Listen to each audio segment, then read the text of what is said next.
everyone, and welcome to Climate Swings, the show for people reaching for the next vine of climate and sustainability in their professional lives. I'm your host, Michael Gold. Before we start, a brief request. If you're enjoying these conversations, please consider becoming a paid subscriber to Climate Swings. The show is ad-free and 100% listener-supported, and I would love to keep it that way. But this labor of love cannot sustain itself, so if you'd like to help bring these interviews to a wider audience around the world, head over to climateswings.substack.com and sign up. I'll also put a link in the show notes. There are lots of pricing tiers, so you can choose what works for you. I would also love it if you could rate and review Climate Swings on your favorite podcast app and subscribe to the Climate Swings YouTube channel at Climate Swings Pod. It really helps to build our vibrant community. Thank you so much, and let's get on to the show. Michael Liebreich is, for many in the energy world, a veritable household name. As founder of Bloomberg New Energy Finance, he has unlocked vast amounts of data about the energy transition and provided invaluable insights for stakeholders up and down the value chain. His opinionated style and trademark wit have earned him a major audience as an analyst, writer, and podcaster on all things energy. I personally have been quite a fan ever since I saw him give a presentation on his famous hydrogen ladder a couple of years ago. Please do look it up if you aren't familiar with it.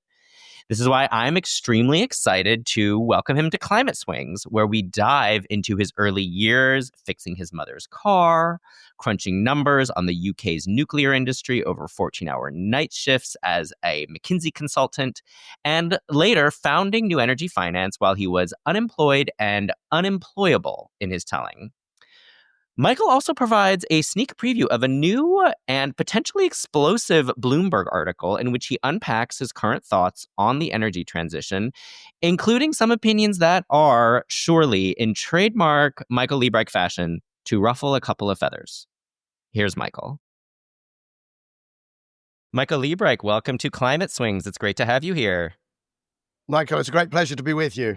So I think a good chunk of my audience will probably be familiar with you and your work. Maybe they've listened to your podcast, Cleaning Up. But for those who aren't, could you just provide a brief self-introduction, a high-level professional background, and a few key points that the audience should know about you? Okay, I'll give you the short version. So what I do is analysis, commenting on the clean energy transition. I have a podcast, actually a YouTube channel, probably more than podcast today, called Cleaning Up. So I do a whole bunch of media work. I write for Bloomberg. By way of background, I'm the guy that started what is now Bloomberg NEF, New Energy Finance. Background is engineering and a lot of thermo, finance, and so on. But the other thing I'm doing a lot of today is advising investors. I make some investments myself, and also a whole bunch of NGO type stuff, a whole bunch of philanthropy and kind of, as my wife would call it, unpaid work. Yeah, so I mean, I'd like to start way back in your childhood, well before any of those swings that you subsequently took. Can you talk about what your upbringing was like, and I guess from a career perspective, what you wanted to be when you grew up? Gosh, we're going far back in history. I'm an old guy now, 61 years old. But if I go back to childhood, I mean, I think family background was pretty modest. So my dad was a mechanic. My mother was a nurse. They were Holocaust survivors, very convoluted route to moving to the UK. But what it meant was that they were very focused on my education. So I had a really, really top-end education, sort of quickly started to win scholarships and which helped, would have been otherwise impossible to do what I did, going to Cambridge, going to Harvard, actually even the high school I went to. But I wasn't well connected. So I didn't know that one could become a lawyer, or that one could, go into business, or that there's all sorts of pathways that I had no idea. My dad was a mechanic. I thought, well, I'm going to have to go to university. I'll become an engineer, because what's a mechanic with a degree? So that's what I did. I studied engineering, got into Cambridge. There was also this weirdness, though, also because of my background. My mother, on my mother's side, her father had been a very, very good skier in Czechoslovakia before and then to a certain extent after the war, the Second World War. And so I just started skiing when I was very, very young. And that kind of, for a while, took over my life. And I was a competitive skier. So I ran that in parallel with this sort of, engineering and then business and trying to figure out what my, what this thing called a career, which never really happened for me, was going to be. But in parallel, I was skiing, and it kind of ended up with me at McKinsey on the one hand, doing this kind of incredibly pressurized, I am a master of the universe McKinsey thing, and then for how can I put it? For relaxation, going and skiing in World Cups and in the Olympics, and then for relaxation from that, because that's pretty stressful, going and back and working at McKinsey. So it was kind of this wild time in my life. Yeah. What did your father fix in his mechanic job? Well, he was very much a mechanical mechanic in the sense that, as trucks and buses became more and more electrical and electronic, his skill set was very much, dropping the clutch, dropping out the engine, changing the clutch, and I helped him with a bunch of stuff. So, we also, my mother's car, which was always, needing repairs, an old Morris Minor, and we would sort of strip it down and build it back up. So my practical engineering really comes from this was pretty basic stuff. Yeah, I mean, so energy, mechanics, that kind of thing was in your mind basically from a young age. You kind of had a sense for how those things worked. Yeah, I was always taking things apart. I mean, so when I was 11, I wired the garage of what's still the house that my mother, who's now 94, lives in, dug a trench, put in a fuse board, blah, blah, blah. And I'm thinking, wow, somebody let an 11-year-old do that. That's kind of crazy. But what I did at Cambridge was I did thermodynamics, nuclear, fluids, and mechanics. That was my thing. And actually, because it was Cambridge, and Cambridge was this sort of dreaming spires or whatever it's called, these sort of very old university. What I got was a Bachelor of Arts in engineering, and because it's Cambridge and Oxford does this too, you pay, I think it's like half a guinea, and they give you a Master of Arts in engineering just like for free. So I have a Master of Arts in engineering, but really what it is energy engineering, right? Nuclear, thermo, mechanics, and fluids is a pretty good basis for a theoretical engineer. And what was kind of was nice a few years ago, I got an honorary fellowship from the Energy Institute. And it wasn't just nice, it was immense for me. I don't think the people there really understand how significant, because I left engineering. I didn't go off to become a member of one of these kind of engineering guilds that with all of the initials after the name, the Institution of Mechanical Engineers or the Institution of Electrical Engineering, all those things. I went off and became a management consultant and a ski bum, right? And what was fantastic after doing all of that, and then I did a whole bunch of stuff around the TMT boom bust, you call it the .com, boom bust after McKinsey, and after running a news agency and doing some crazy things. And then I got back, and I was blown out by the bust in sort of 2000, 2001, 2002, and I ended up starting New Energy Finance almost out of desperation. But what I actually did was a lot of engineering. I mean, what I do now is a lot of engineering systems thinking. It's like, well, if you want to believe we're going to fly a hydrogen plane, what else do you have to believe? Well, you have to believe that there will be liquid hydrogen in large quantities in all of the major airports of the world. And that's an engineering problem. And then you think about, well, what is the energy requirement, and what's the Joule-Thomson coefficient of hydrogen, and is that important? Or and so you end up doing a lot of engineering, systems thinking. So it's not. I'm not designing, cryogenic systems for hydrogen or anything, but I am working on engineering issues all the time, all day long.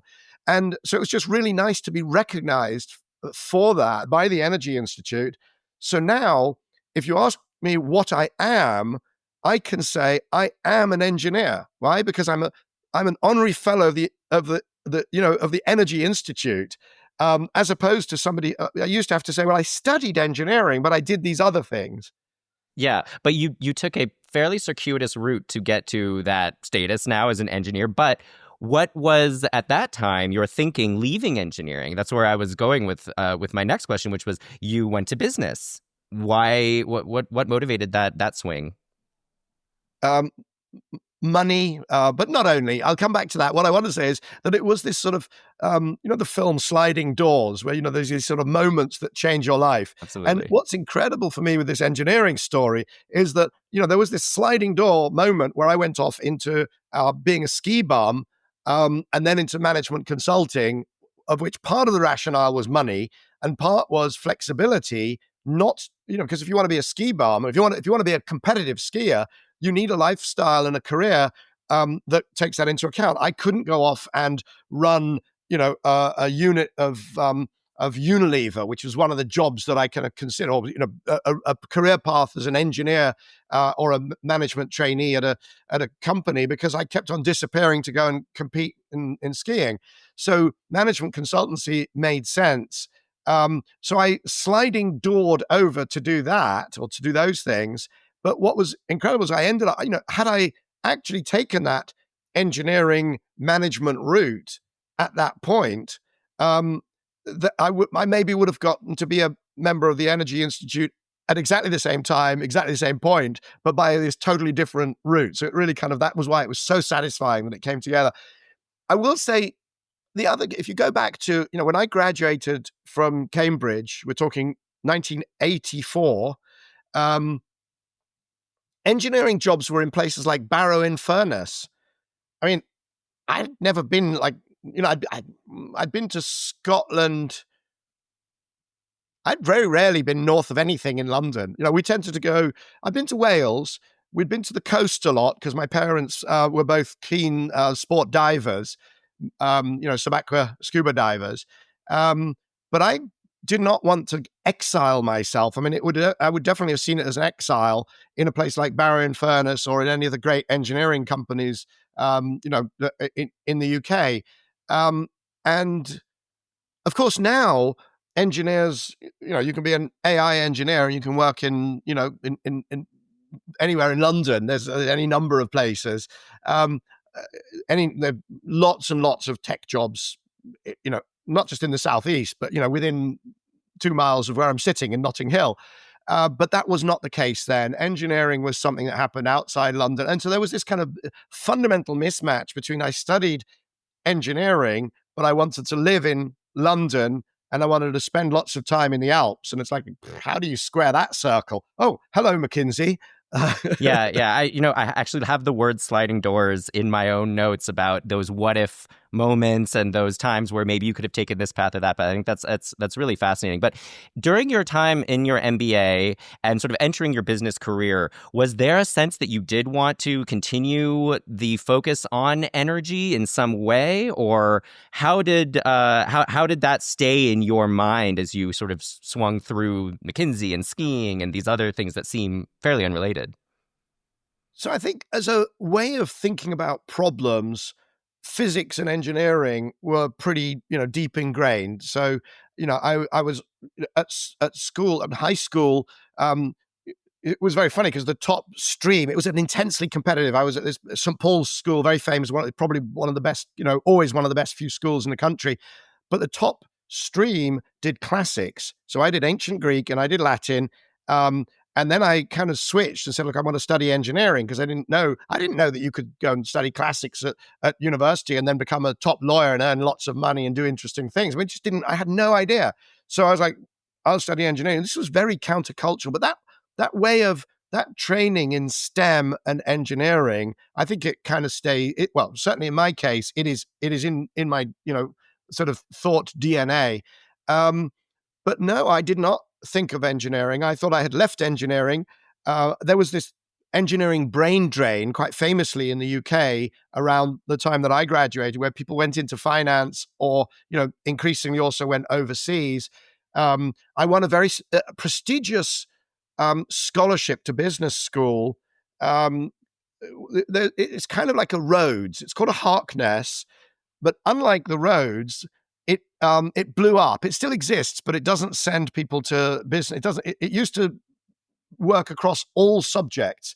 So when I went there were about 20 of us. We had people studying violin, literally the management of pigs in pig farming.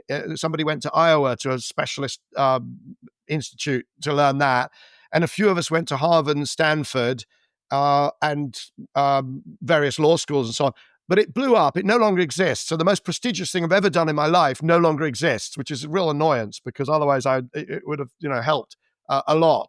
But I was not thinking about engineering, and all through that kind of, I would say, the TMT years when I was doing internet stuff and so on. Again, it is engineering because I was working on supply chains and how you move information up and down supply chains and those sorts of things. But I didn't think of it as engineering, and it only really kind of burst back into my life after all of that collapsed and I was unemployed and unemployable after the dot-com bust.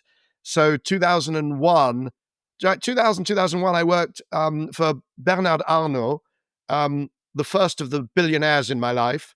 And that all, kind of, well, actually, I joined Arnault because I was working on these dot-com things, but I knew that it was a bubble. I'm pretty good at spotting bubbles. Hydrogen fans take note, right?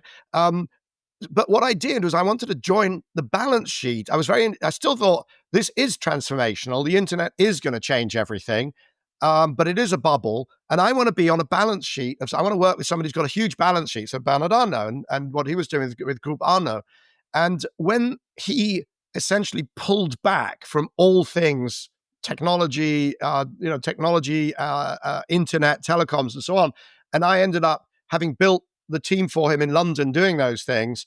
I fired everybody, fired myself, and was unemployed and unemployable.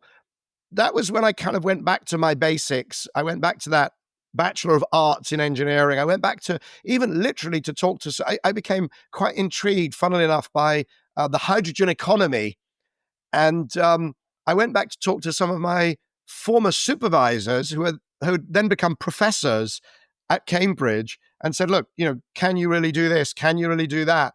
And I was already thinking about learning curves because before business school, I had the immense stroke of fortune, just luck. The company I worked at, which was Braxton Associates, became part of Deloitte and Touche, or Deloitte.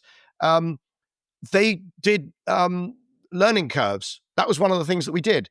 So I calculated learning curves for fiber optic cable and for printed circuit boards, but also for things like rock quarrying, because the point is, that everything has a learning curve, but not everything, like semiconductors, doubles the scale of the industry every 18 months and therefore halves the cost, right? And so I had done a lot of that, and I was already thinking about these things from the perspective of, essentially, I had become a technology futurist without even really acknowledging that. But a learning curve is a way of pushing knowledge out into the future, right?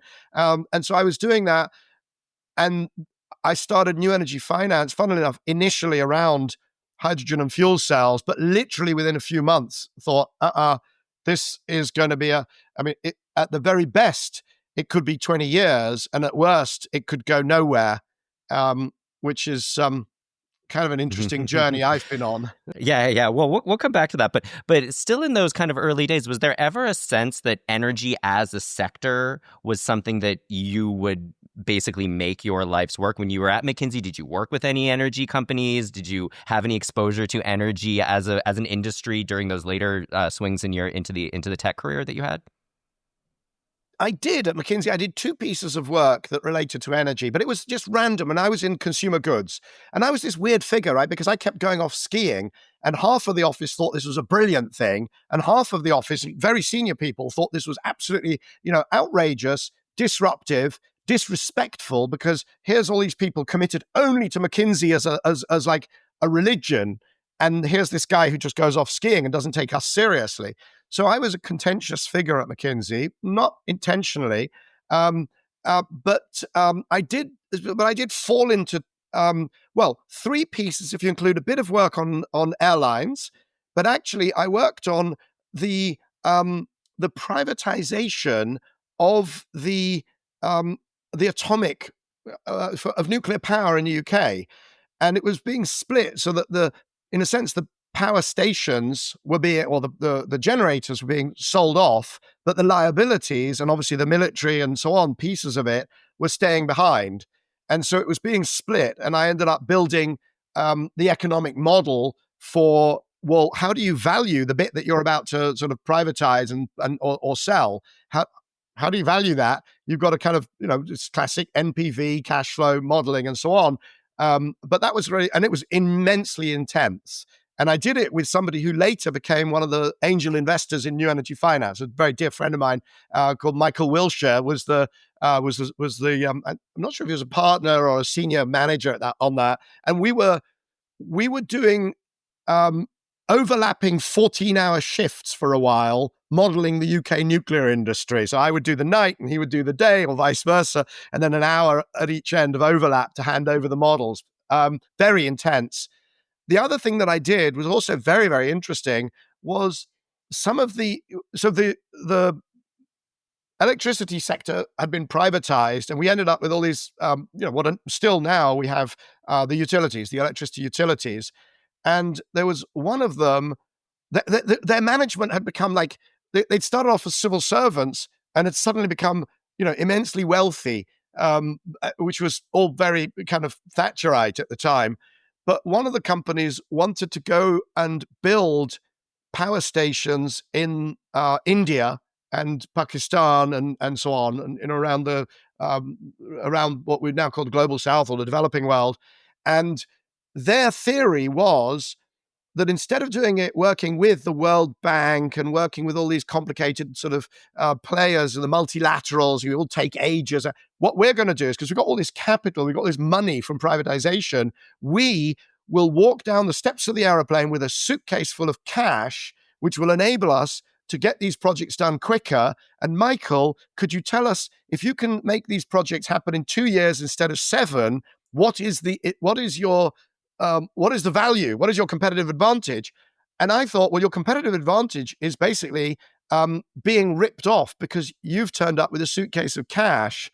And the reason that you make these projects complicated is actually risk management.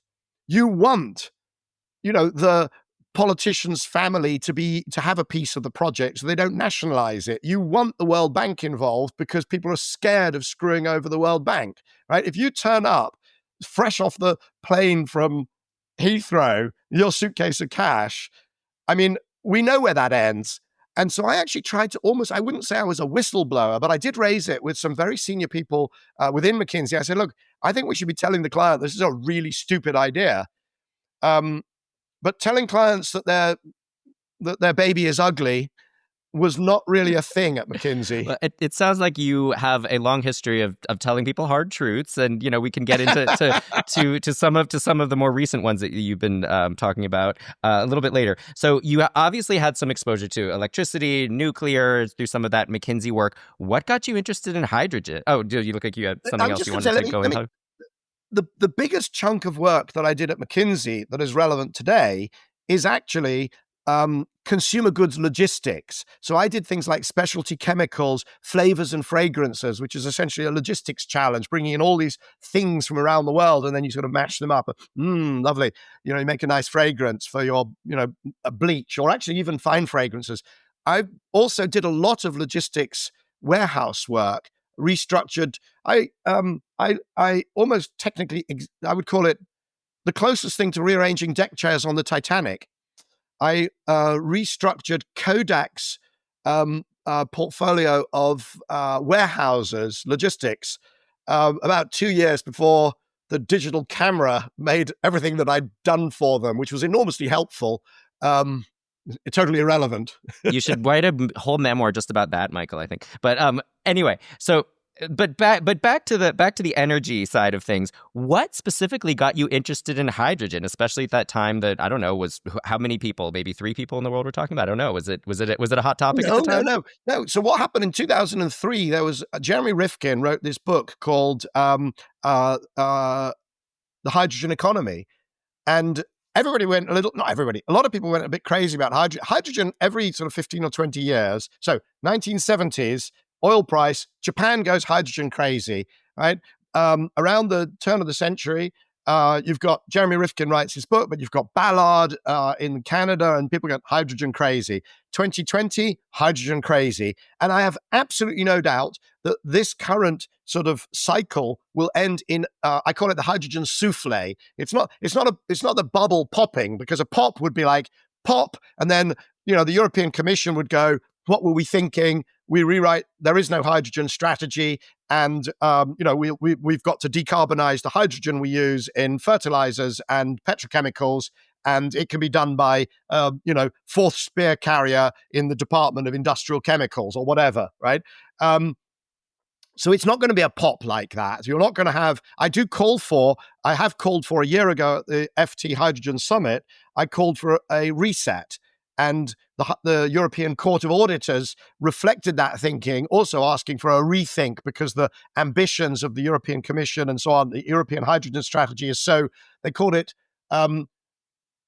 not based on robust numbers, but on political will, right? So, but there won't be a pop. There will be this souffle.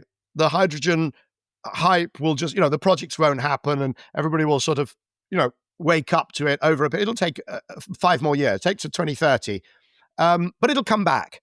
I'll guarantee you there'll be another cycle of hydrogen hype around maybe between 2040 and 2050. People say, it didn't work in 2020 to 2030 because, and they'll come up with some self-rational.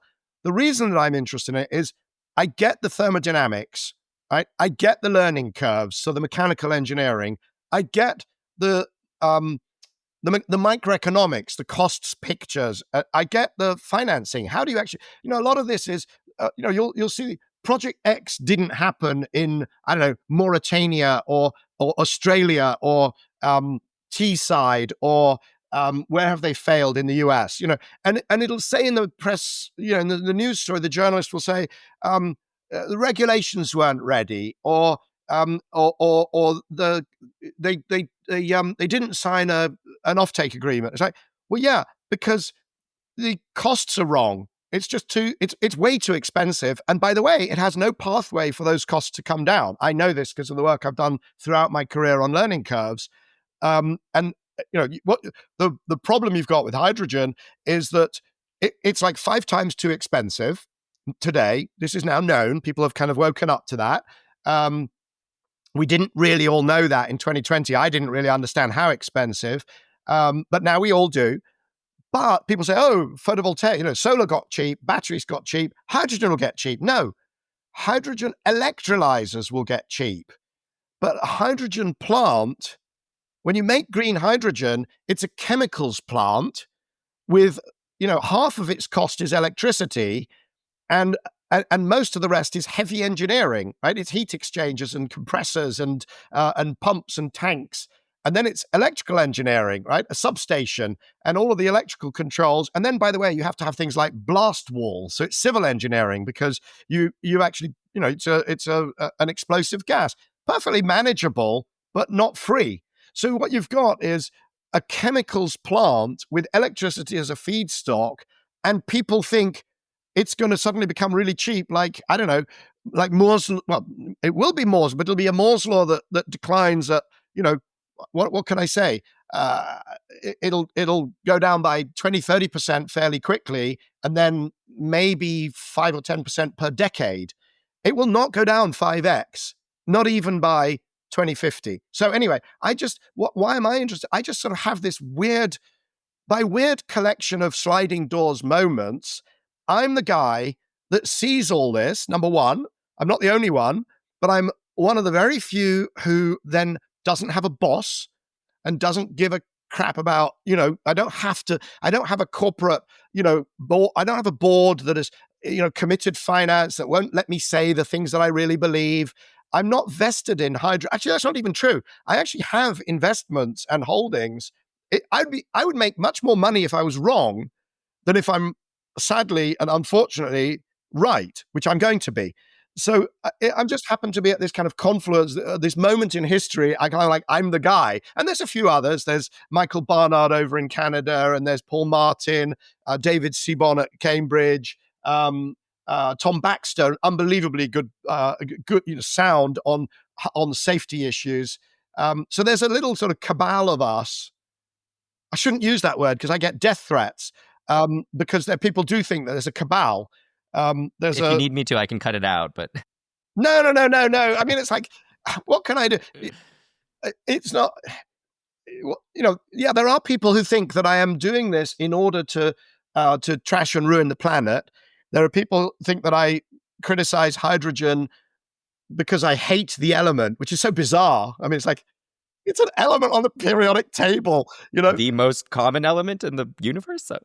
Well, yeah, exactly. If you're going to hate anything, hate like neodymium or whatever it's pronounced. To hate something rare that you can kind of really work up a good hatred towards, hydrogen. Anyway, but no, but let me coming back to your question of why. Why do I care? Because I've seen hydrogen used as an instrument of predatory delay. That's the biggest reason. That there are people out there, and I was on the board of Transport for London, and we had, I don't know at the time, 2016, 2017, we probably had, 50 or I think we had 100 electric buses, but we'd been given some hydrogen buses at the time we were still in the EU before Brexit. So we had some hydrogen buses, and I told everybody that look, the answer is electric. Shenzhen, 16,000 electric buses. Moscow had more electric buses than we had, right? And it gets pretty cold in Moscow, so it's not a question of temperature and so on. So I was like, we should not be giving contracts to bus companies anymore for anything other than electric buses. And management said, you can't say that because the solution could be hydrogen. Okay, and I said, wait, bring me the analysis, take a short route and a long route, and analyze the total cost of service, lifetime, through, a whole cycle, 7 years of owning a bus and running a bus. Show me diesel, compressed natural gas, hydrogen, and electric, right? And then let's talk, because I know what the analysis. Oh no, you couldn't really do that sort of analysis because you wouldn't know this. And I'm like, please, I do this for a living. I've built the premier energy analysis company in the world. That's why I'm on the board, and that's why you're a fourth spear carrier. I mean, in the analysis. Whatever. Please, and if you can't do it, give me the data, and I will do it, and my team will do it at Bloomberg New Energy Finance. We're perfectly capable of doing it, pro bono for you.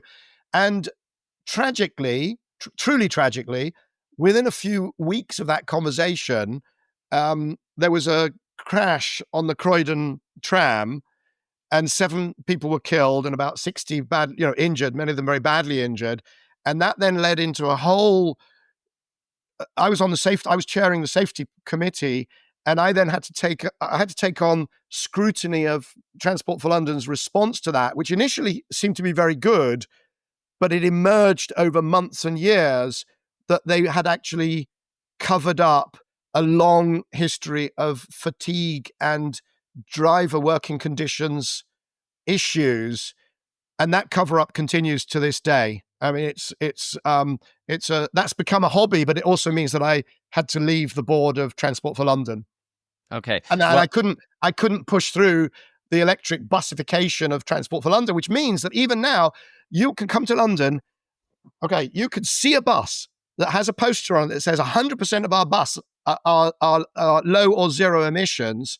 But the truth is that only 1,400 out of 9,000 buses really are zero emissions electric buses. The rest are all diesels, with I think 20 of those stupid hydrogen fuel cell buses still driving around London, still absurdly giving cause for delay in the transition.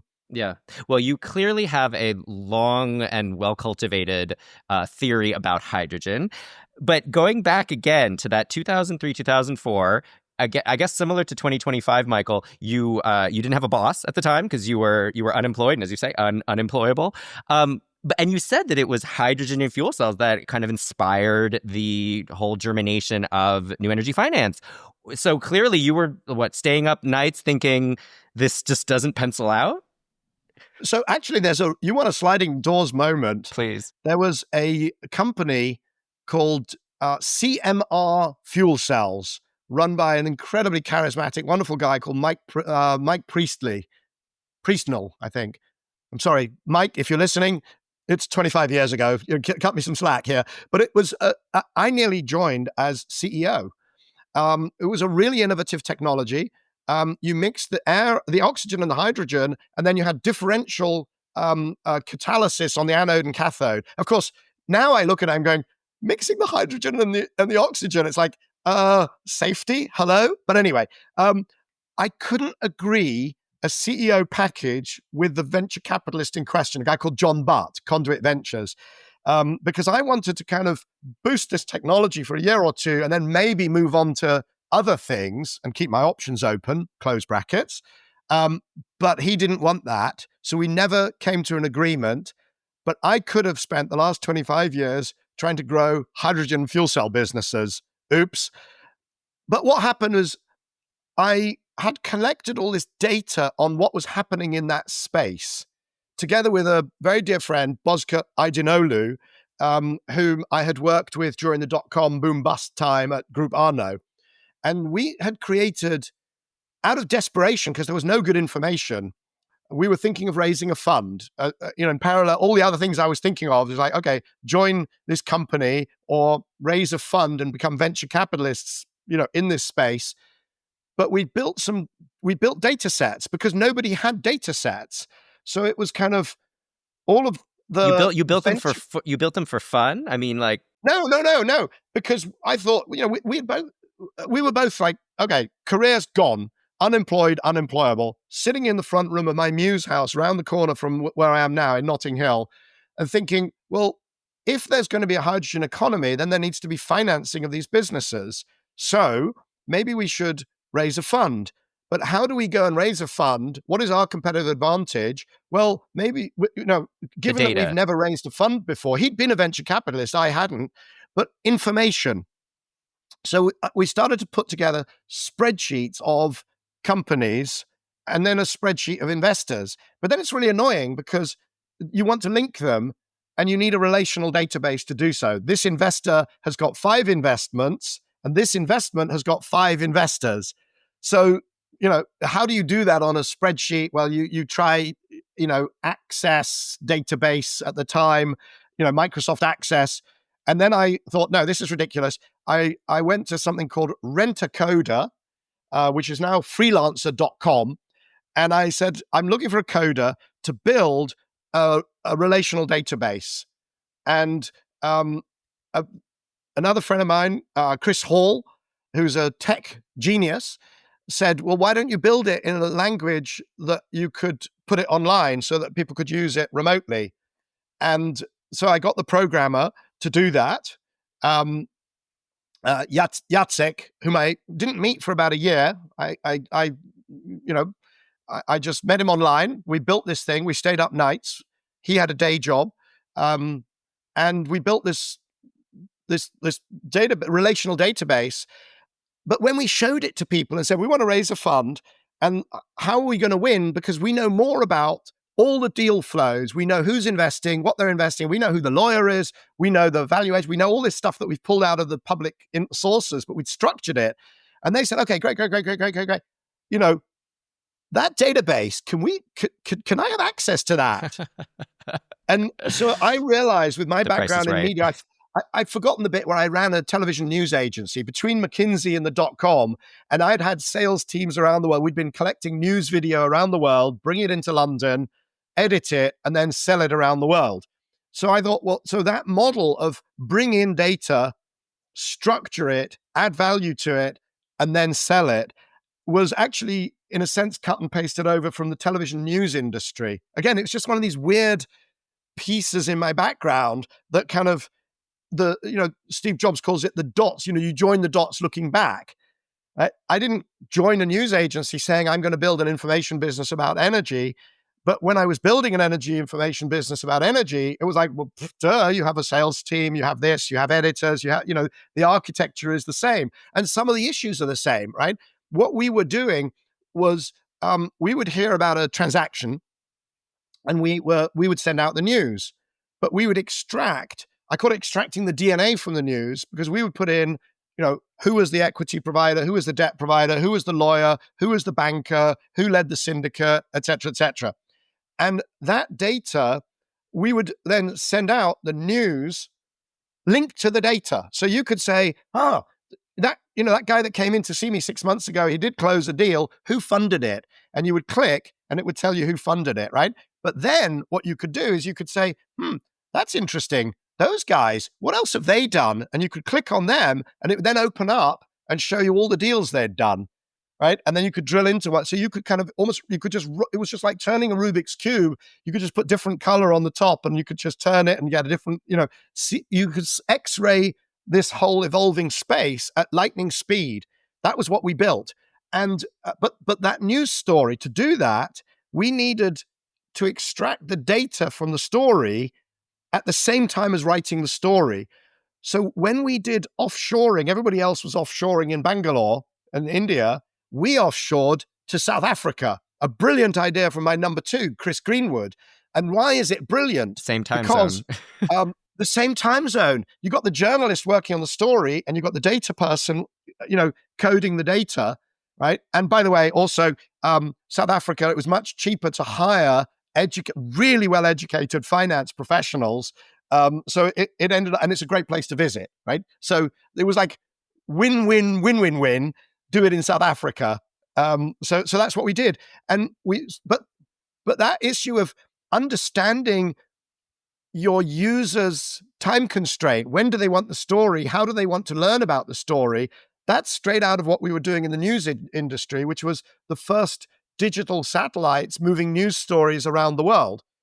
And a very visionary boss that I worked with there called Stephen Claypole, who understood that its content and process are completely, user interface really matters.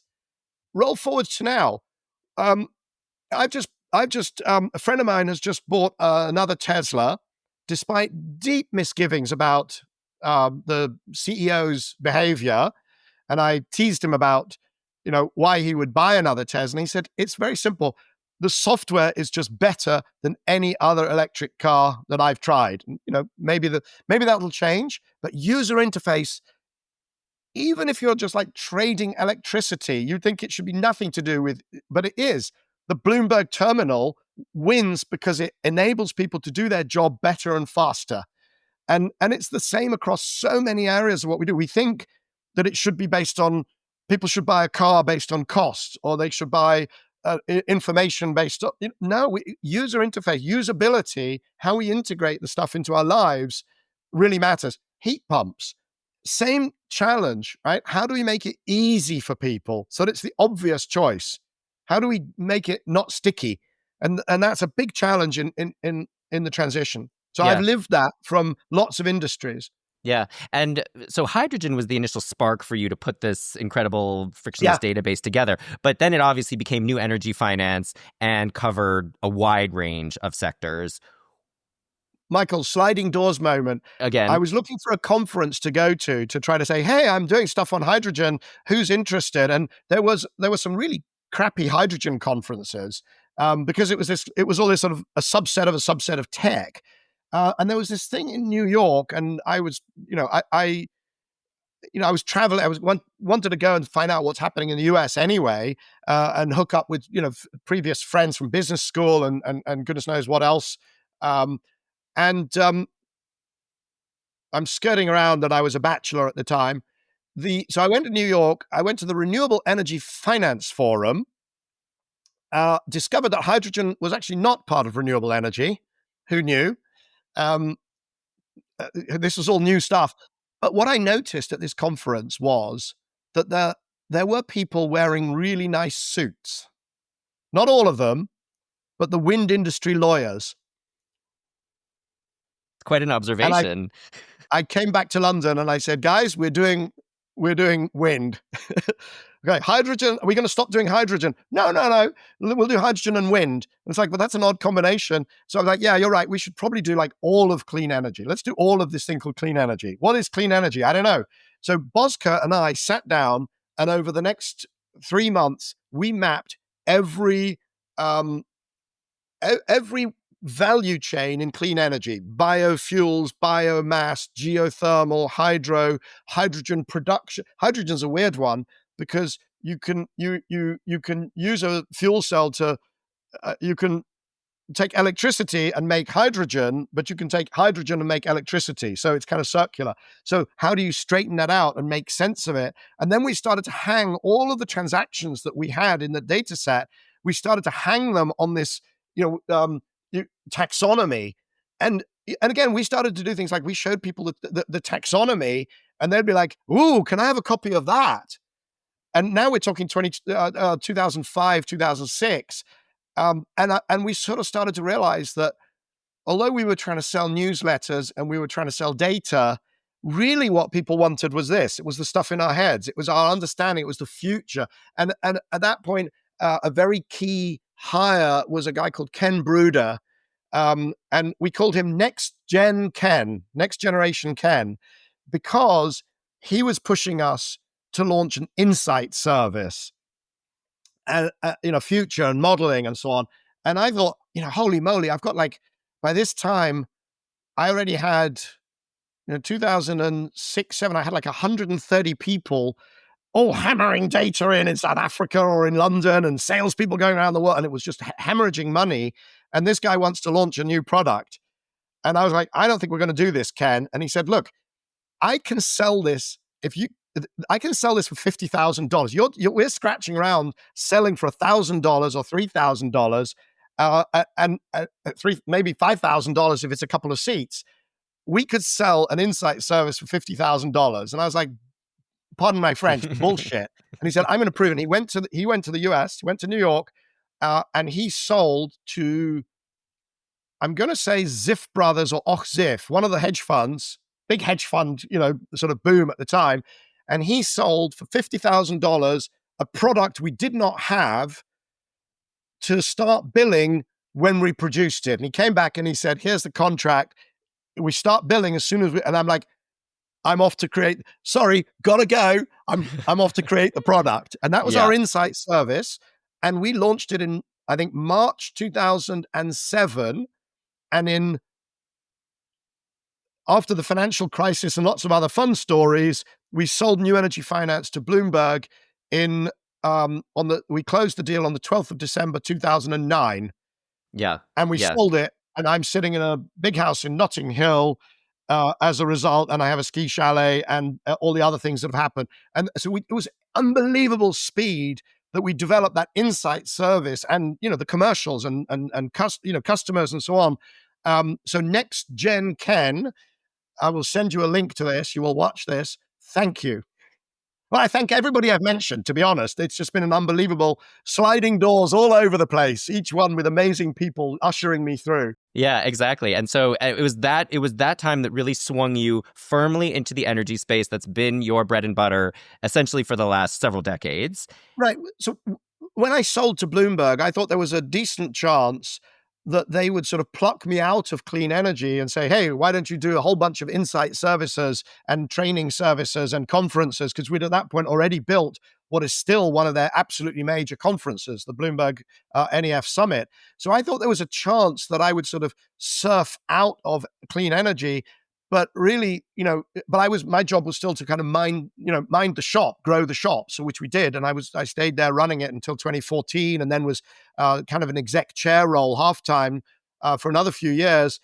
And I started to accrete roles, with the UN, working with Ban Ki-moon on the board of Transport for London, and making investments as an angel investor. And by, I would say, so by 2017, when I left Bloomberg, I was doing public speaking. I had, I continue to write for Bloomberg. And I'm, it's the most valuable business relationship of my career, in terms of, I sold the company, but I've continued to build that relationship and build on it. So I write for them to this day. Incredible, because it's whatever it is, 16 years after the sale. But it was clear that at that point, I wasn't going anywhere. I actually had a conversation. Let me tell you another story. Why not? I had a conversation around then, 2017, 18, with Fatih Birol, who's the head of the International Energy Agency, and I hope he doesn't mind my sharing what was a private conversation or an element of it, where he asked, "What am I going to do now? I'm out of Bloomberg. What am I going to do?" Um, and he said, and I said, "Well, I think I kind of have to continue, commentating, investing, advising, and doing my NGO stuff."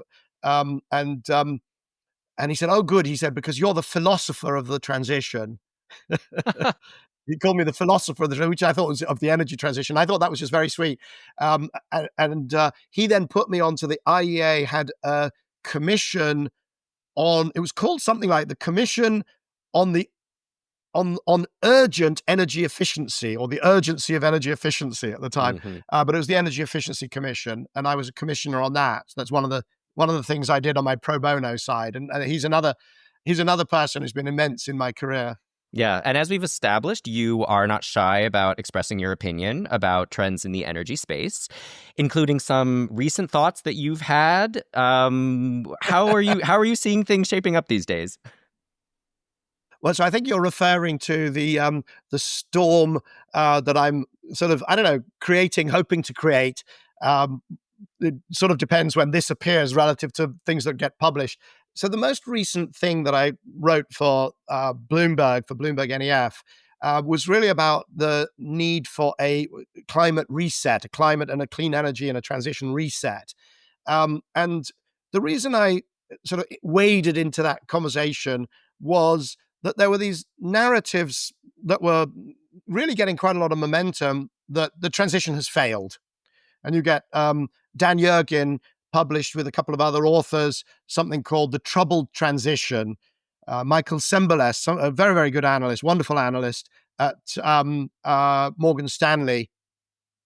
I'm gonna just have to fact check myself there. JP Morgan or Morgan Stanley. Sorry, Michael, I'm having a brain fade. But a great analyst. But he's got this, he published something saying, "Oh, the transition is linear. The problem is it's not geometric." And then Tony Blair weighed in and said, "We need a climate reset." And I was annoyed because I was about to write the climate reset, and then he stole my line with a much bigger soapbox, clearly, and suggested, in Tony Blair's case, suggested that we should be doing direct air capture. And of course, funny thing is, within a month, the leading direct air capture company, Climeworks in Iceland, it was revealed that they had captured less CO2 than the CO2 that was embodied in the machines that they had built. So that's direct air capture for you, and nuclear. Everybody who has who's got an issue with what's going on, they're always either, we've got to be grown up. I think Dan Yergin called it a pragmatic pathway. And other people, of course, just, it's got to be nuclear and direct air capture and CCS and all sorts of other, technologies. By the way, and nuclear, I got no issue with. CCS, yeah, let's do a bit. Direct air capture will sort of, it will slit its own wrists financially, I suspect, over time. But I weighed in because those narratives are wrong. But then you've got to explain what actually should happen. The reason they're wrong is that clean energy is outgrowing growth in energy demand. Right? Clean energy, and you've got to do things like adjusting for. There's this thing called the primary energy fallacy, where Dan Yergin, by the way, and Václav Smil, and Bjorn Lomborg, and Tony Blair, they all say, renewables are pointless because they only do this little tiny bit of primary energy demand, and they use IEA figures. But the primary energy demand in the IEA is actually supply. It's how much coal we shovel out of the ground and how much gas we extract and oil, of course, the majority of which is wasted because it's a thermal well, first you have processing and then you have thermal waste. So you translate everything, not even into final energy. Even final energy is a fallacy if you use that, because final energy is how much petrol did you put in your car? But of course, 75% of that is wasted. When you put electricity in your car, 10% is wasted, right? So what you need to do is start at, what does the economy need? And the economy needs energy services, right? It needs light, warmth, heat, motive power, the ability to go to New York for whatever reasons, and so on. So when you look at energy services, already 30% of them are clean. Not the 20% that Jürgen claims, but 30%. You might say, well, what's the difference between 80% fossil fueled economy and 70%? Well, hang on a second. So the difference between a 20% clean already and 30% clean already is a 50% delta. So that's big.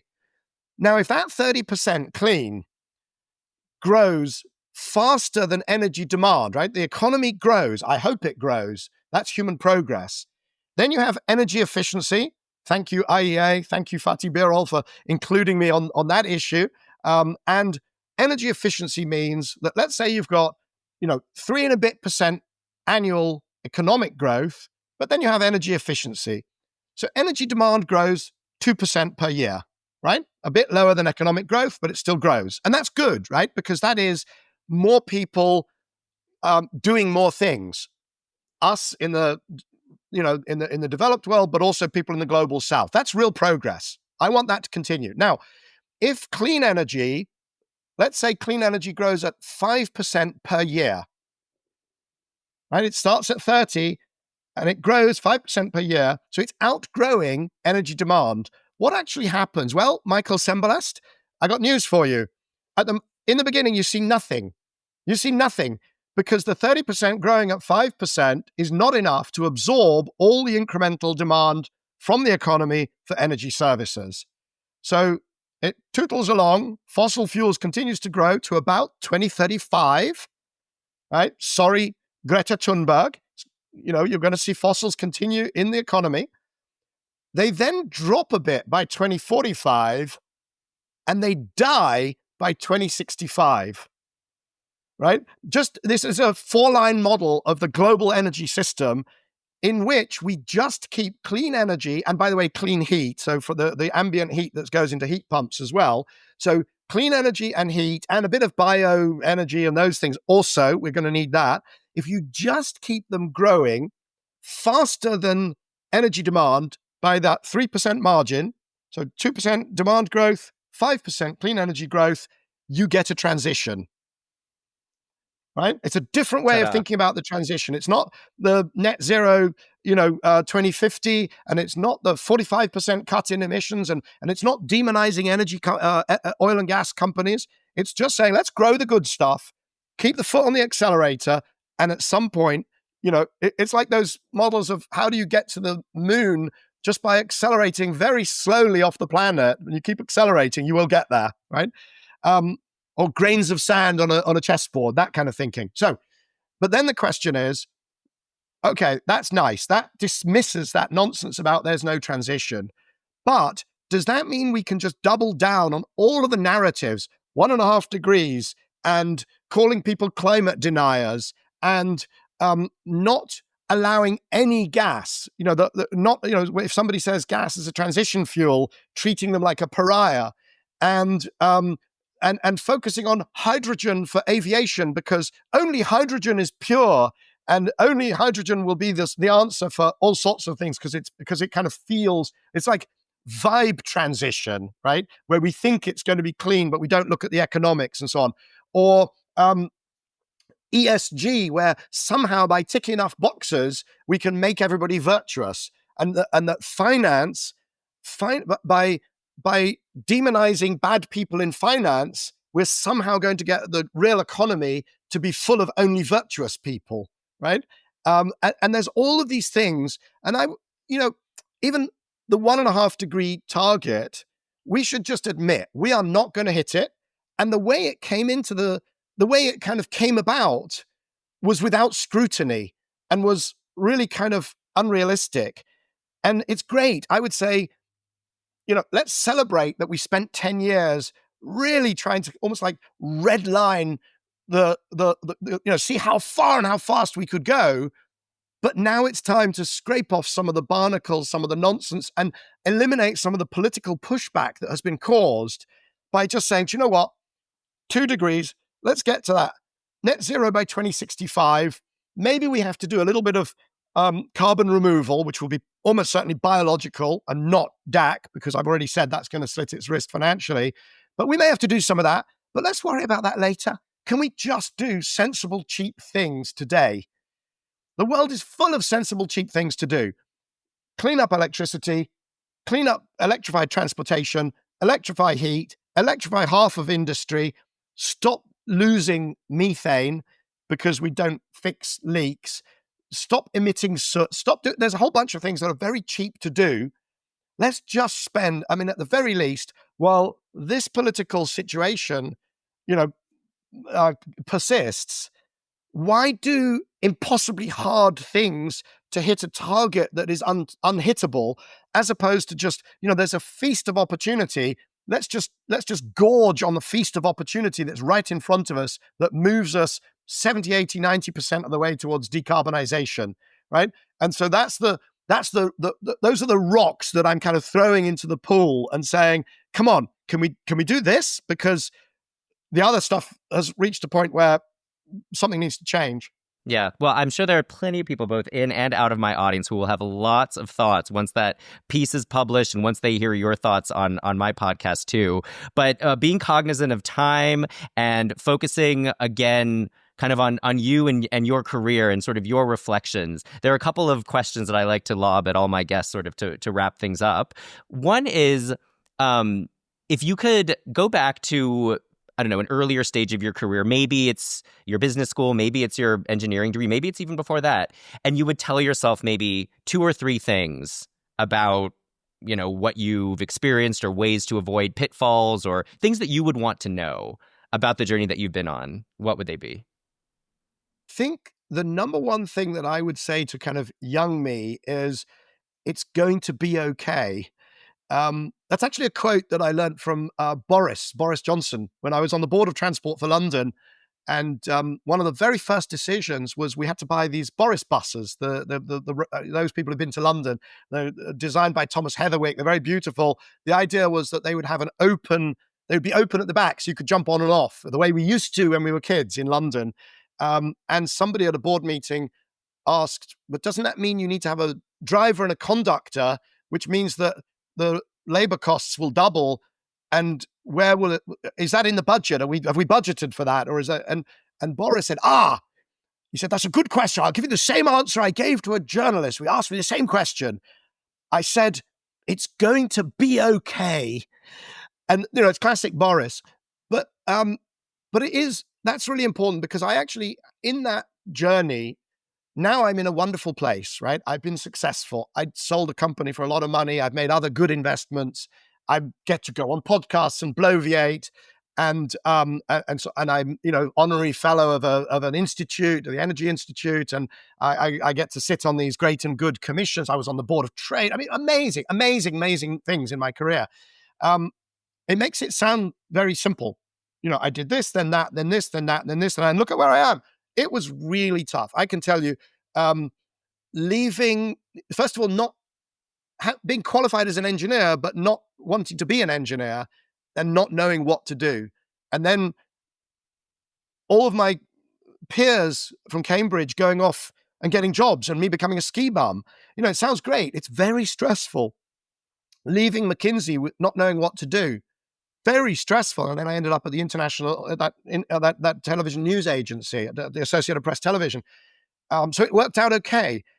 The boom bust, the dot-com bust, unbelievable. You end up unemployed and unemployable with a McKinsey background, a Harkness Fellowship, which is like a Rhodes, with a first from Cambridge and a Thermodynamics Prize and a Baker Scholarship from Harvard, and unable to get a job.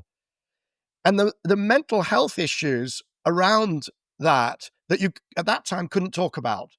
And I was, I suffered, now I probably would have been diagnosable as depressed. Not to put too fine a point on it, but you've got to get up every morning and you put one foot in front of the other, and then something happens, and then you sort of by mistake you start this thing called New Energy Finance, because you created a database for your fund and it didn't, and whatever, and you fall. And then by 2005, I thought it's going to be okay. Literally 1 year into New Energy Finance, I suddenly had carved out a Michael-shaped spot. I knew more about flows of money into clean energy than anybody else in the world. And I thought it's going to be okay. And if somebody had told me that earlier, and maybe a few, tips about maybe studying classics and becoming a lawyer. And On the maybe that side. would have been a better career. I'd be a QC now, maybe a judge, a KC, King's Counsel now, and probably living, funnily enough, sliding doors, probably living in a big house in Notting Hill with a ski chalet in Switzerland, and so on. Maybe I would be doing exactly the same things. I would have been maybe I'd have been a commercial lawyer in energy, and just simply on the other side of a table from this Michael. Bloviating on Who knows? podcasts. Who Yeah, knows? exactly. And my last question is sort of casting your mind in the other direction to the end of your career, which, of course, knock on wood, is still a long way away. What would you want people to have remembered about you? What would you want your epitaph to be about, your contribution to the things that you care about? The hydrogen ladder, without doubt. Okay. First of all, my mother is 94. She's still running a business. If anybody wants to buy a wonderful antique print or map, it's kittyprint.com. That's kittyprint.com. And, it's 94, still running a business. I still don't know what I want to be when I grow up. That's amazing and a wonderful place to end. Well, Michael Liebreich, thank you so much for appearing on Climate Swings. This was a wonderful conversation. Thank you very much, Michael. It's been a great pleasure talking to you.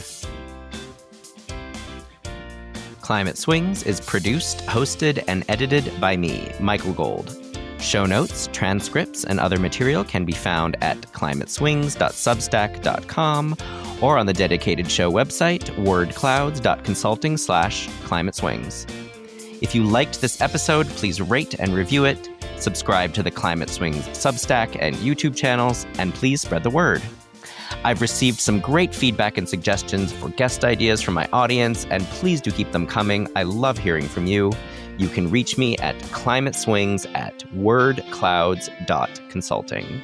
Thank you so much for tuning in, and have a lovely day.